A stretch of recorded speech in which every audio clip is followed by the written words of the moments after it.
I want to speak to you about something that you may have been avoiding thinking about. I want to speak to you about the hard times in your life, the difficult seasons, the challenging circumstances, the situations that have stretched you beyond what you thought was possible, that have asked more of you than you thought you could give, that have demanded a level of faithfulness and trust that you didn't know you possessed. You are in one of those seasons right now, or you've been in one recently, or you're about to enter one. And I want you to know that what you're experiencing is not an accident. What you're experiencing is not a punishment. What you're experiencing is not a sign that God has abandoned you. What you're experiencing is actually the hand of God at work in your life, shaping you, molding you, building something in you that could only be built through difficulty. Maybe you're facing financial pressure right now. Maybe the bills are piling up and you don't know how you're going to pay them. Maybe you've lost income or faced unexpected expenses and the pressure is real and immediate. Maybe you're worried about how you provide for your family. Maybe you're facing health challenges. Maybe you're dealing with a diagnosis that's changed your life, a diagnosis that you never expected to hear, that shifted everything you thought was stable. Maybe you are in pain, or someone you love is in pain, and you're struggling with how to handle it, struggling with what it means, struggling to believe that God is good when circumstances feel so unfair. Maybe you are in a difficult relationship. Maybe someone you love has hurt you deeply, betrayed your trust, rejected your love. Maybe you're facing conflict or rejection or loss of trust. Maybe you've experienced a loss that's left you devastated. Maybe someone you love has passed away. Maybe a dream has died. Maybe an opportunity you were counting on has disappeared. Maybe you've been waiting for a promise that God gave you, and the waiting has gone on longer than you expected, and doubt is creeping in. Maybe you're facing something at work that's stretching you, demanding skills and courage that you didn't know you had. Maybe you've been given a responsibility that feels overwhelming. Maybe you're waiting for something, waiting for a promise to be fulfilled, waiting for a breakthrough, waiting for direction, and the waiting itself has become hard. The waiting tests your patience. The waiting tests your faith. The waiting tests your ability to trust when you can't see the outcome. And maybe you're dealing with inner struggles, doubts, fears, emotional pain that you've never told anyone about. Pain that you carry alone, that weighs on you, that affects how you see yourself and your future. Pain that makes you question whether you have what it takes to continue on this path. Whatever your hard time is, I want you to know that it's not meaningless. It's not random. It's not just bad luck or unfortunate circumstances. It's not the result of some cosmic mistake or divine forgetfulness. It's the hand of God. It's the intentional, purposeful hand of a God who loves you, who sees you, who hasn't forgotten about you, and who is using this difficulty to shape you into who he created you to be. This is not the narrative that our culture tells us. Our culture tells us that hard times are to be avoided at all costs. Our culture tells us that a good life should be a life without difficulty, a life of comfort and ease and constant pleasure. But that's not what the Bible teaches us. That's not what the examples of Scripture show us. And that's not what the reality of human development shows us. Many of us have been taught that the Christian life should be easy. We've been told that if we just believe hard enough, if we just have enough faith, if we just pray the right prayers, then God will remove all our difficulties and we'll live a life of constant comfort and ease. But that's not what the Bible teaches. That's not what the examples of Scripture show us. The Bible teaches us that hard times are actually an essential part of God's plan for our lives. Hard times are not interruptions to God's plan. Hard times are part of God's plan. Hard times are the tools that God uses to shape us, to strengthen us, to develop in us the character and the faith and the resilience that we will need for our destiny. Think about it this way. If you wanted to build something strong, something that could endure, something that could handle pressure and stress and weight, you would not use soft, weak materials. You would use materials that have been tested, that have been refined, that have been strengthened through heat and pressure. In the same way, God is using the heat of difficult circumstances to refine you, to strengthen you, to develop in you qualities that could only be developed through difficulty. This is not punishment. This is the loving hand of a father who knows what you are capable of and who is committed to developing that capacity in you. So I want to invite you into a different perspective on your hard times. I want to invite you to see them not as obstacles to your destiny, but as the pathway to your destiny. I want to invite you to see them not as punishment, but as preparation. I want to invite you to see them not as God being absent, but as God being deeply involved in shaping you into who He created you to be. And as you learn to see your hard times this way, as you learn to understand the purpose behind the difficulty, you're going to be able to navigate them differently. You're going to be able to move through them with faith rather than fear. You're going to be able to persist rather than quit. You're going to be able to become stronger rather than becoming bitter. Let me speak to you about the principle of growth through difficulty. This is a principle that operates throughout nature, throughout human development, and throughout spiritual growth. This is not something I'm making up. This is observable. This is testable. This is evident in the world around you if you look for it. In nature, when a tree is young, it's constantly being bent by the wind. That wind, that difficulty, that stress causes the tree to develop stronger roots. The root system of a tree that has been tested by wind is far more developed, far more extensive, far stronger than the root system of a tree that's been protected from the wind.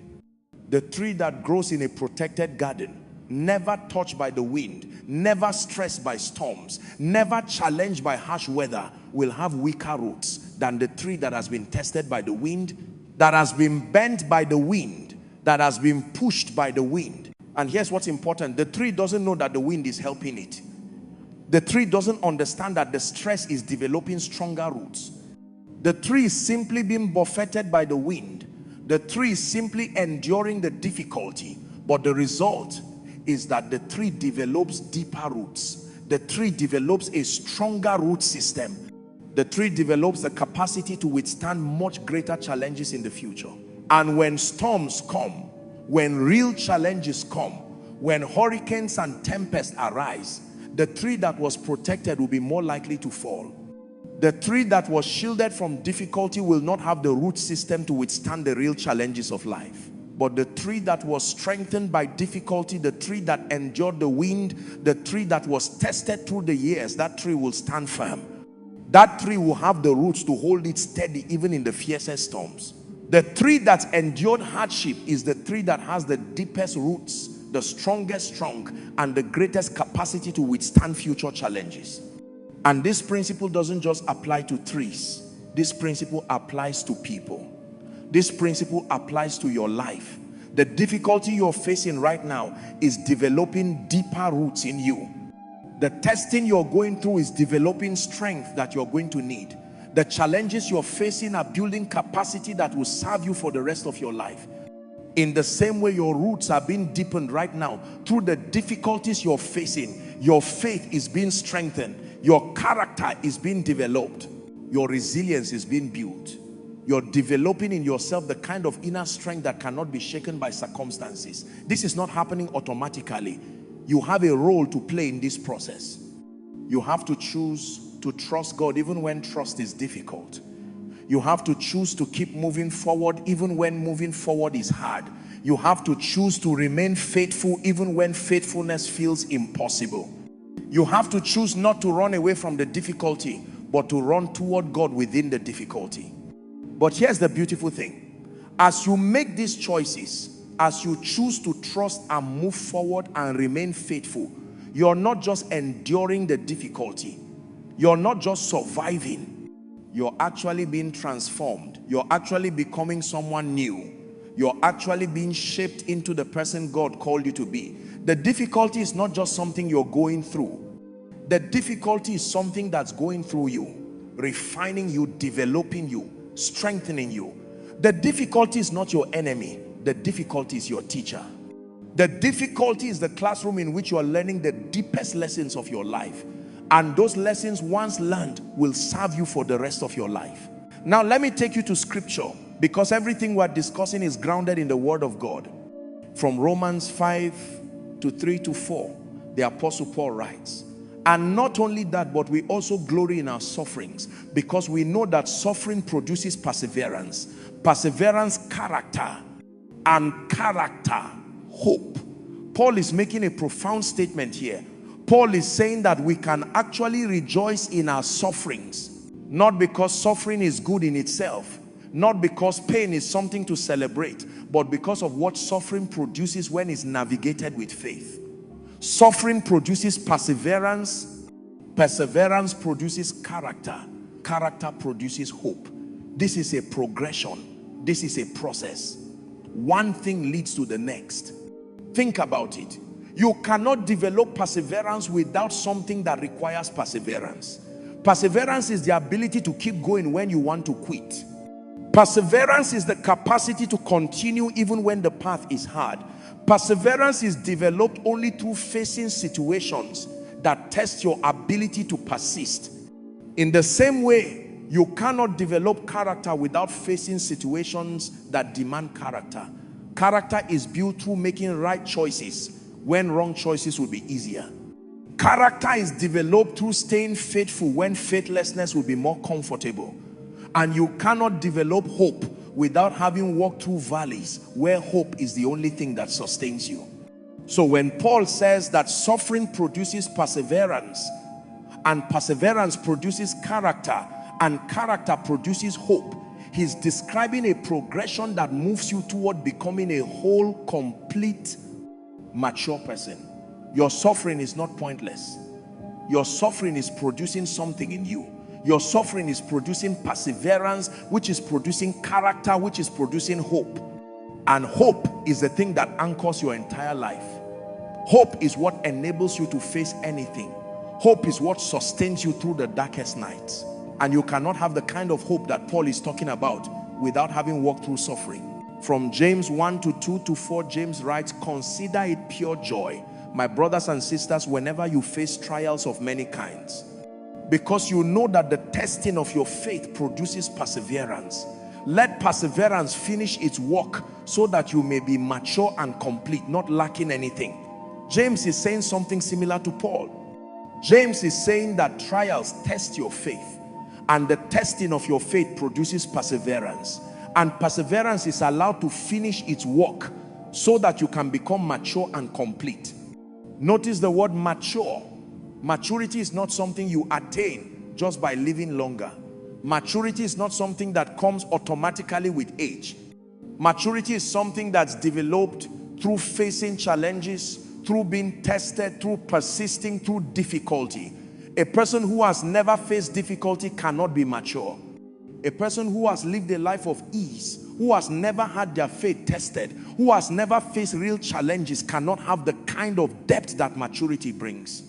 But a person who has walked through valleys, who has faced challenges and persisted through them, who has seen their faith tested and remained faithful, that person develops a maturity that is solid, that is real, that is unshakable. That person has wisdom that comes from experience. That person has strength that comes from persistence. That person has faith that is not theoretical, but is lived, practiced, proven. And James says that when perseverance finishes its work, the result is that you're mature and complete, not lacking anything. This suggests that the process of being tested, of persisting through difficulty, of allowing perseverance to do its work, this produces a wholeness, a completeness, a lack of nothing essential. You're not left with gaps in your character. You're not left with weaknesses that would undermine your life. Instead, you become complete. You become whole. You become someone who has what it takes to handle life with grace and strength. From Hebrews 12 to 7, the author writes, endure hardship as discipline. God is treating you as his children. For what children are not disciplined by their father?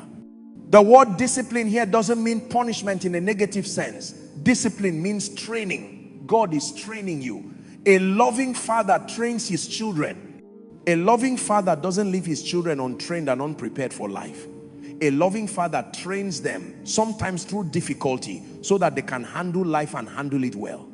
From 1 Peter 1 to 6 to 7, Peter writes, in all this you greatly rejoice, though now for a little while you may have had to suffer grief in all kinds of trials.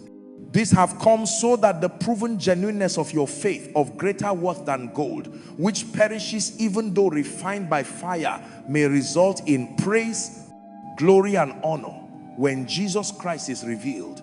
Peter is using the metaphor of gold being refined by fire. When you refine gold, you put it in the fire. The fire burns away all the impurities. The gold is heated to an extremely high temperature, but the gold doesn't get destroyed by the fire. Instead, the gold is purified. The heat burns away everything that doesn't belong. What remains is pure gold. Gold that's more valuable than it was before the refining process.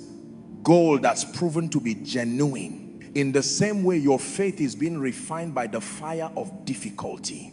The heat of your circumstances is burning away things that don't belong in your life. The pressure is revealing what's genuine in your faith and what's not. The testing is showing you what's real and what's just surface level. And when this refining process is complete, what remains is pure faith, proven faith, authentic faith, faith that has been tested and found to be genuine. And Peter says that this genuine faith is of greater worth than gold, which perishes even though refined by fire. Think about that. Your faith, refined through difficulty, is worth more than physical gold. Gold is temporary. Gold can be lost. Gold can be stolen. But your refined faith is eternal. Your proven faith will last forever. Your genuine faith is something that cannot be taken from you. And this is what the trials are producing in your life. This is what the heat and the pressure are creating. They are creating faith that's valuable, that's real, that's proven, that's genuine. And Peter says that the result of this is that when Jesus returns, your faith will result in praise, glory, and honor. Your endurance through difficulty, your faithfulness through trials, your persistence in believing. Even when belief is hard, this will receive praise from God. This will result in glory. This will bring honor. Your perseverance through hard times is not meaningless. It's not unnoticed. It's not unappreciated. It's building something in you and about you that will be recognized and honored when Jesus is revealed. From 2 Corinthians 12 to 7 to 10, Paul writes about his struggle. Paul says, therefore, in order to keep me from becoming conceited, I was given a thorn in my flesh, a messenger of Satan, to torment me. 3 times I pleaded with the Lord to take it away from me. But he said to me, my grace is sufficient for you, for my power is made perfect in weakness. Therefore, I will boast all the more gladly about my weaknesses, so that Christ's power may rest on me. That is why, for Christ's sake, I delight in weaknesses, in insults, in hardships, in persecutions, in difficulties. For when I am weak, then I am strong. Paul had something difficult in his life, something he called a thorn in his flesh. Paul begged God to remove it, but God didn't remove it. Instead, God said, my grace is sufficient for you, for my power is made perfect in weakness. What an interesting statement. God's power is made perfect in weakness. This means that when you are weak, when you are at the end of your own resources, when you can't rely on your own strength, that's when God's power becomes perfect in your life. That's when God's power is most evident. That's when God's power can work without being hindered by your pride or your self-reliance. And then Paul says something remarkable. Paul says, therefore I will boast all the more gladly about my weaknesses, so that Christ's power may rest on me. Paul is saying that he actually delights in his weaknesses, because he knows that his weaknesses create space for God's strength. Paul is saying that he's come to see his difficulties not as reasons to despair, but as reasons to rejoice, because he knows that God's power is working in those difficult situations. From the life of Joseph in Genesis, we see a profound example of how hard times shape us. Joseph was favored by his father. But then he was betrayed by his brothers and sold into slavery. He was taken to Egypt, where he worked in Potiphar's house. He was treated well, but then he was falsely accused and thrown into prison. For years, Joseph was in prison. And it would have been easy for him to become bitter, to lose hope, to question God. But Joseph maintained his integrity. Joseph continued to trust God even in difficult circumstances. And eventually God elevated Joseph. God made Joseph the ruler of Egypt. And Joseph was able to save his family during a famine. But here's the key. Joseph could not have been the ruler of Egypt if he had not gone through the prison. Joseph could not have been the leader that Egypt needed if he had not been tested and refined through difficulty. The hard times were not obstacles to Joseph's destiny. The hard times were the pathway to Joseph's destiny. The hard times were how God prepared Joseph to do the work that he was called to do. From the life of David, we see another example. David was anointed to be king while he was still a young shepherd, but then he had to flee for his life because King Saul was trying to kill him. David was hunted. David was pursued. David was driven into caves and wilderness places. For years, David waited. For years, David faced difficulty and danger. But those years in the wilderness were not wasted years. Those were the years when God was building David's faith, developing David's courage, deepening David's relationship with God. By the time David became king, he was not just a young man who had been anointed. He was a man who had been tested, who had proven his faith, who was ready to lead. I want to speak to you about something very important. I want to speak to you about the choice that's before you in this season of difficulty. This is not a passive situation where things happen to you and you're just a victim of circumstances. This is an active situation where you have agency, you have power, you have choice. The circumstances may not be under your control, but your response to the circumstances is under your control. And your response will determine the outcome. You have a choice. You can use this difficulty to become bitter, or you can use this difficulty to become better. You can look at what you're going through and decide that it's unfair, that is wrong, that it shouldn't be happening, and you can allow bitterness to take root in your heart. Or you can look at what you're going through and decide that God is shaping you, that God is developing you, that God is building something in you, and you can allow growth to take place. Both are possible. Both are options available to you, but they lead to completely different outcomes. You can allow this difficulty to harden your heart toward God, or you can allow this difficulty to deepen your trust in God. You can interpret the difficulty as evidence that God has abandoned you, that God doesn't care, that God isn't trustworthy. Or you can interpret the difficulty as evidence that God is working, that God cares enough to challenge you, that God is trustworthy even when circumstances suggest otherwise. Again, both are possible. But one leads toward faith and one leads toward doubt. One leads toward connection with God and one leads toward separation from God. You can quit or you can persist. You can say, I've had enough. I can't do this anymore. I'm giving up. And you can stop believing, stop trying, stop moving forward. Or you can say, this is hard, but I'm going to keep going. I'm going to persist. I'm going to do hard things. I'm going to keep moving forward. The quitting is always available. The option to give up is always there. But so is the option to persist. And persistence is the choice that leads to breakthrough. You can lose faith or you can strengthen your faith. You can allow your circumstances to shake your faith, to undermine your belief, to cause you to question God. Your faith can be weakened by difficulty. Or your faith can be strengthened by difficulty. Your faith can be tested and proven. Your faith can be refined like gold in fire and come out pure and strong. But this happens only if you choose to strengthen your faith even in the midst of the testing. You can give up on God's plan for your life, or you can press deeper into God's plan. You can decide that God's plan isn't working, that you're pursuing the wrong thing, that you need to change direction. Or you can decide that you're exactly on the right path, that God knows what he's doing, that the difficulty is part of the journey, and you can press deeper. You can commit more deeply to God's plan, even though it's costly, even though it's hard, even though it's not what you would have chosen. I'm not saying this to judge you. I'm saying this because I want you to understand that you have more power in this situation than you might think you have. You have the power to choose your response. You have the power to choose your attitude. You have the power to choose whether this difficulty will destroy you or develop you. And this power is one of the greatest powers you possess. This power to choose is what separates those who come out of difficulty stronger from those who come out of difficulty weaker. This is what separates those who are developed by difficulty from those who are destroyed by difficulty. Let me speak to you about what it means to do hard things. Doing hard things doesn't mean you have to do them perfectly. You don't have to have it all figured out. You don't have to know the outcome before you start.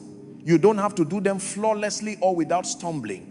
Doing hard things doesn't mean you have to do them without fear. Fear can be present. In fact, courage is not the absence of fear. Courage is doing the right thing despite fear. Courage is moving forward even though you are afraid, even though your knees are shaking, even though your heart is pounding. Doing hard things doesn't mean you have to do them without doubt or pain or struggle. Doubt can be present. Questions can be present. You can have doubt about yourself and still do hard things. You can be in pain and still do hard things. You can struggle and still do hard things. Doing hard things simply means you do them. It means you show up even when you don't feel like showing up. It means you keep going even when you want to quit. It means you believe even when belief is difficult. It means you trust even when trust requires letting go of control. And here's what's important. The discipline of doing hard things is something that builds with practice. The first hard thing you do might feel monumental. It might feel like you're using all your strength, all your courage, all your faith. But when you make it through, when you come out the other side, something shifts in you. You build confidence. You prove to yourself that you can do hard things. The next hard thing is slightly easier because you know from experience that you can do hard things. As you continue to face difficulties and continue to persist through them, this becomes who you are. You become someone who does hard things. You become someone who doesn't quit. You become someone who has faith that God will bring you through. You become someone who knows from experience that you can handle more than you thought you could handle. I want to speak specifically about the practices that help you actually do hard things. First, you need to have clarity about your why. Why are you doing this hard thing? What's the deeper purpose? Are you doing it because God called you to it? Are you doing it because it aligns with your values?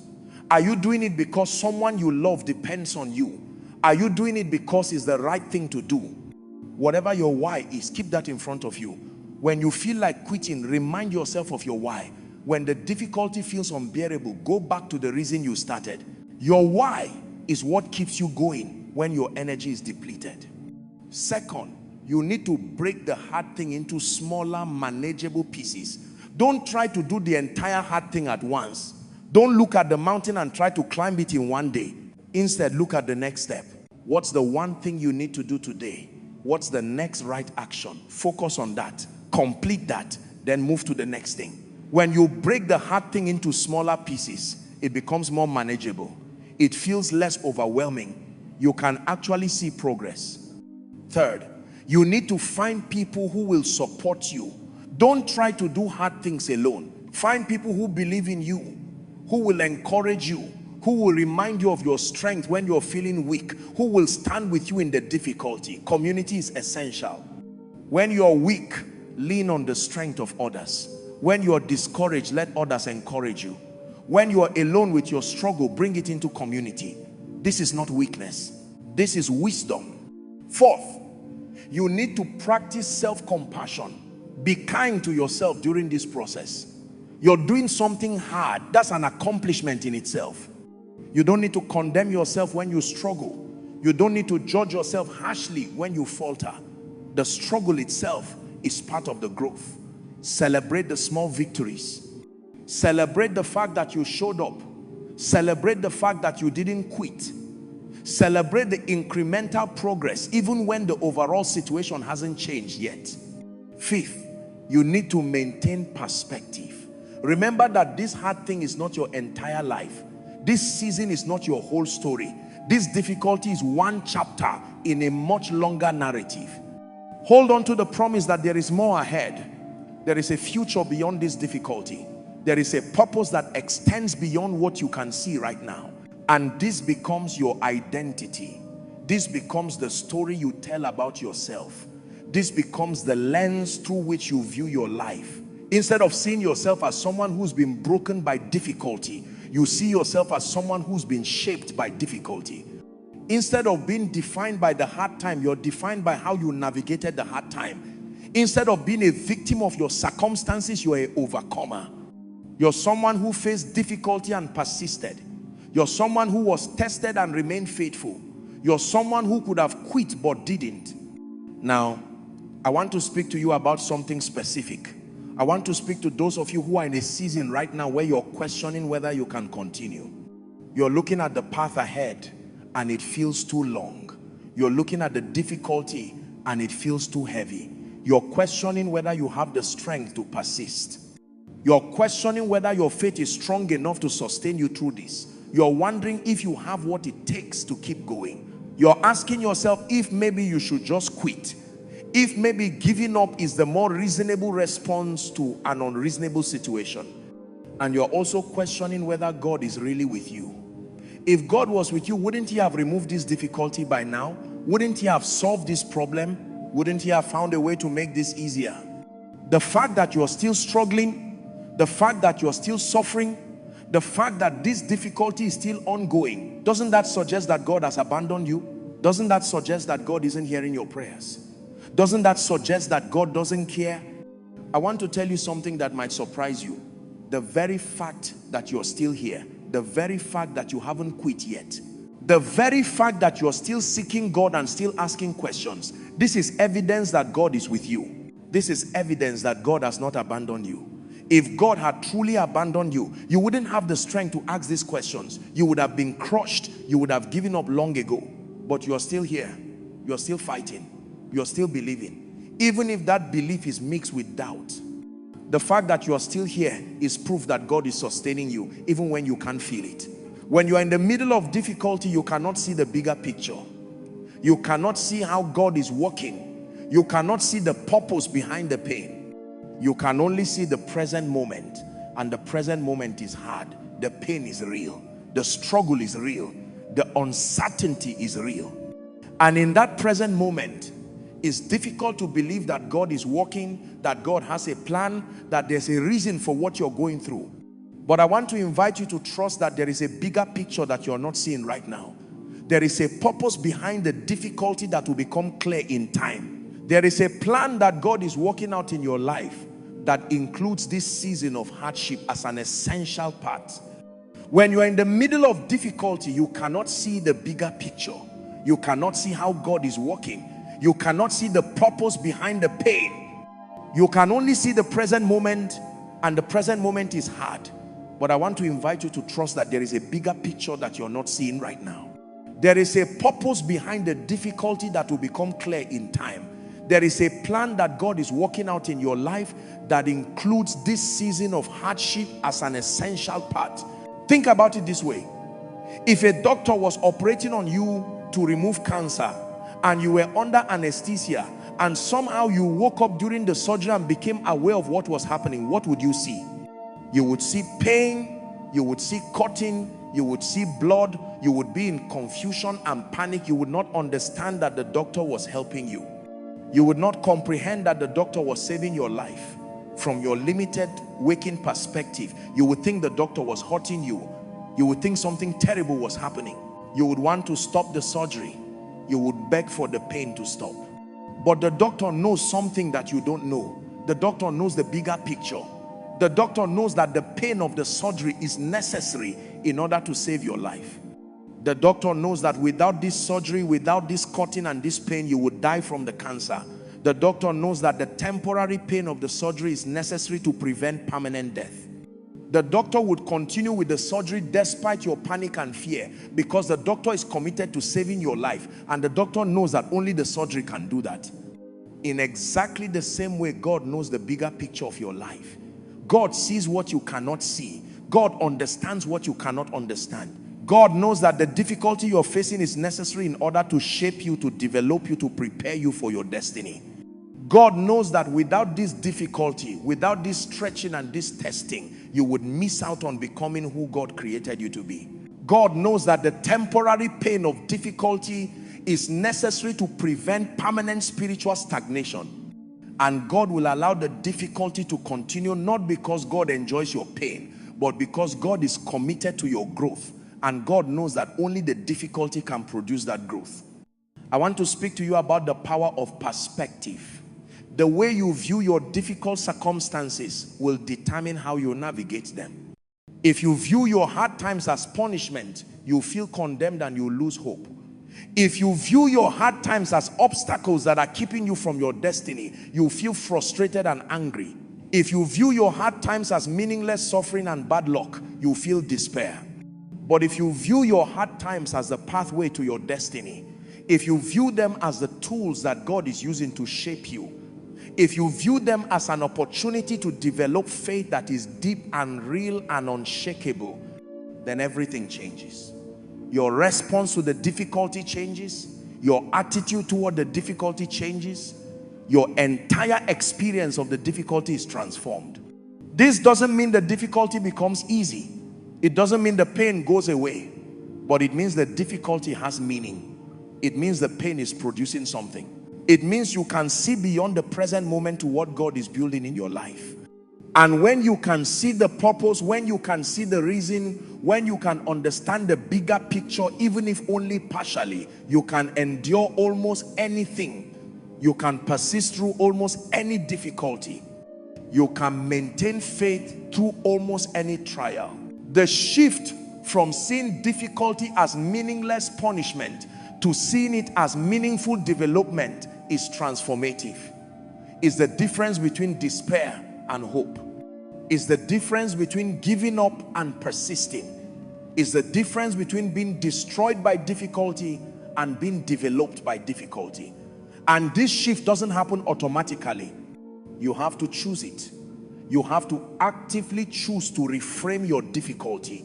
You have to deliberately shift your perspective. You have to intentionally look for the purpose and the growth, even in the midst of the pain. I want to speak to you about the power of perspective. The way you view your difficult circumstances will determine how you navigate them. If you view your hard times as punishment, you feel condemned and you lose hope. If you view your hard times as obstacles that are keeping you from your destiny, you feel frustrated and angry. But if you view your hard times as the pathway to your destiny, if you view them as the tools that God is using to shape you, if you view them as an opportunity to develop faith and character and resilience, then everything changes. Your response to the difficulty changes. Your attitude toward the difficulty changes. Your entire experience of the difficulty is transformed. This doesn't mean the difficulty becomes easy. It doesn't mean the pain goes away, but it means the difficulty has meaning. It means the pain is producing something. It means you can see beyond the present moment to what God is building in your life. And when you can see the purpose, when you can see the reason, you can endure almost anything. Let me speak to you about the role of faith in navigating hard times. Faith is not about believing that God will remove the difficulty. Faith is about believing that God is with you in the difficulty. Faith is about believing that God is good even when circumstances suggest otherwise. Faith is about trusting that God's plan is better than your plan even when you don't understand what God is doing. When you're facing a difficult situation and you choose to trust God anyway, that's faith. When you're scared and you choose to believe that God is with you, that's faith. When you're in pain and you choose to continue seeking God, that's faith. This kind of faith is not passive. This kind of faith is active. This kind of faith requires you to make choices, to take steps, to persist even when persisting is hard. And here's what's important. Every time you choose faith in a difficult situation, you're building your faith. You're developing spiritual muscle. You're proving to yourself that God is trustworthy. You're creating a track record in your own life of God's faithfulness. And the next time difficulty comes, and difficulty will come, You have that track record to lean on. You remember that God came through before. You remember that you made it through before. And you have confidence that you can make it through again. I want to invite you into some declarations. These are statements that you can speak over yourself. Declarations that will help you navigate this season of difficulty with faith and hope. Hard times are shaping me, not breaking me. I am becoming stronger through this difficulty. I choose to trust God's plan even when I cannot see it. I trust that God knows what He's doing with my life. I am developing character through this challenge. Every difficulty is developing in me something valuable and lasting. I'm not alone in this struggle. God is with me, and God is using this difficulty to develop faith in me. I will not quit. I will persist.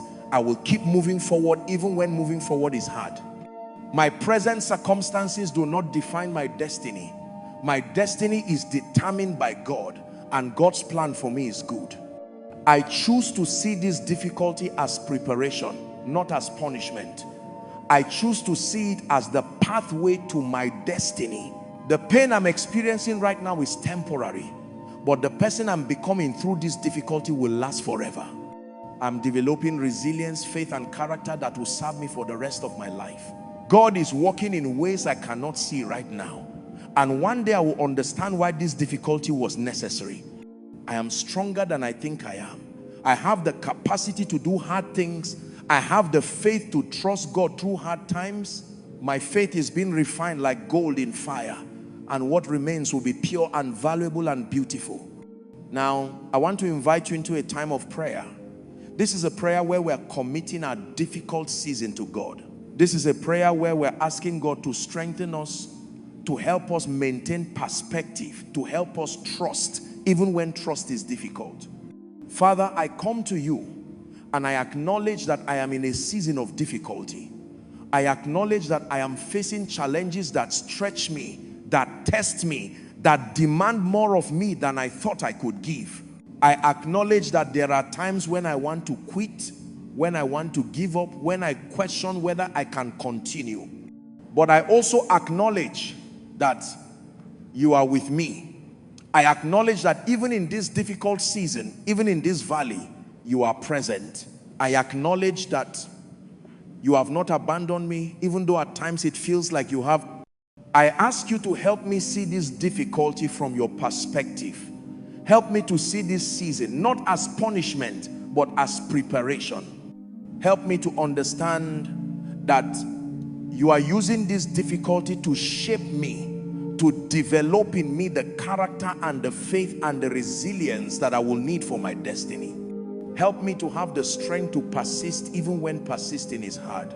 Help me to have the faith to trust even when trust is difficult. Help me to have the courage to keep moving forward even when moving forward feels impossible. Develop in me the kind of faith that cannot be shaken. Develop in me the kind of character that comes through perseverance. Develop in me the kind of resilience that will serve me for the rest of my life. And help me to remember in those moments when I'm tempted to quit that you are working. Help me to remember that this difficulty is not meaningless. Help me to remember that this pain is producing something valuable in me. Give me wisdom to know when to persist and when to rest. Give me discernment to know when I'm being tested and when I need to adjust my approach. Give me peace in the midst of this difficulty, knowing that you are working everything together for good. Thank you for using this difficulty to shape me. Thank you for not taking the easy road with me, but for being willing to challenge me, to stretch me, to develop in me the fullness of who you created me to be. Thank you for believing in me even when I don't believe in myself. Thank you for knowing what I'm capable of even when I doubt my own capacity. Thank you for never giving up on me even when I'm tempted to give up on myself. Thank you for seeing who I can become even when I can only see who I am right now. Help me to come out of this season not just intact but transformed. Help me to come out stronger, wiser, deeper in faith. Help me to become someone whose faith is proven, whose character is developed, whose commitment to you is solidified. Help me to become a living testimony to your faithfulness and your power. And help me to extend grace to myself during this process. Help me to be patient with myself as I learn to do hard things. Help me to not condemn myself when I struggle. Help me to understand that the struggle itself is part of the growth. Help me to celebrate the small victories and the incremental progress, even when the overall situation hasn't changed. Thank you for this season, not because it's easy, but because I know it's productive. Thank you for the refining fire, even though the fire is hot. Thank you for the pressure, even though the pressure is intense. Thank you for not leaving me where I am, but for walking with me toward who I'm becoming. Amen. As you move forward from this moment, I want to leave you with this truth. The difficulty you're facing right now is not final. The hard times you are navigating are not your entire story. They are a chapter in your story, but they are not the whole story. And the way this chapter ends depends largely on the choices you make and the faith you exercise during this season. You are more capable than you think you are. You have more strength than you realize. You have the capacity to do hard things. You have the faith to trust God through hard times. You have the resilience to persist when persisting is difficult. And as you exercise these capacities, as you develop these qualities, you're going to become someone remarkable. You're going to become someone whose faith is unshakable. You're going to become someone who can be trusted in difficult circumstances. You're going to become someone whose very presence gives hope to others. This is not about being strong in your own power. This is about being strengthened through your faith in God. This is about allowing God to work in your life, to refine you, to develop you, to shape you into the person He created you to be. And the tool God is using right now is difficulty. The tool God is using right now is hardship. The tool God is using right now is the very challenges that are stretching you and testing you. So I encourage you, embrace this season. Don't resist it. Don't try to escape it, but embrace it as the pathway to your destiny. Embrace it as the tool God is using to shape you. Embrace it as the opportunity to develop faith that is deep and real and unshakable. And remember that you are not alone. God is with you. God is working on your behalf.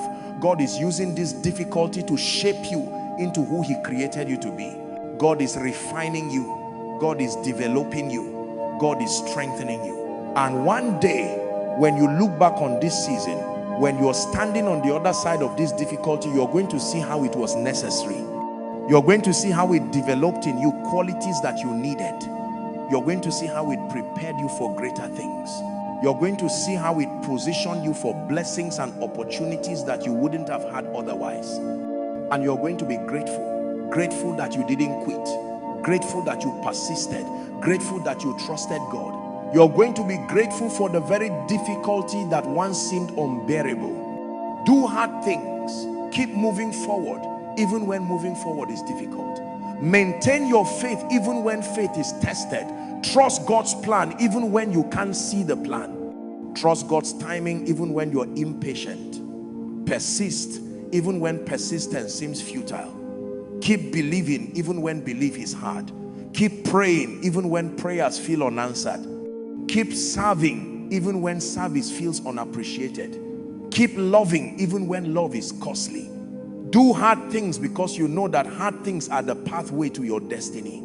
And watch what God does in your life. Watch how God transforms you. Watch how God develops you.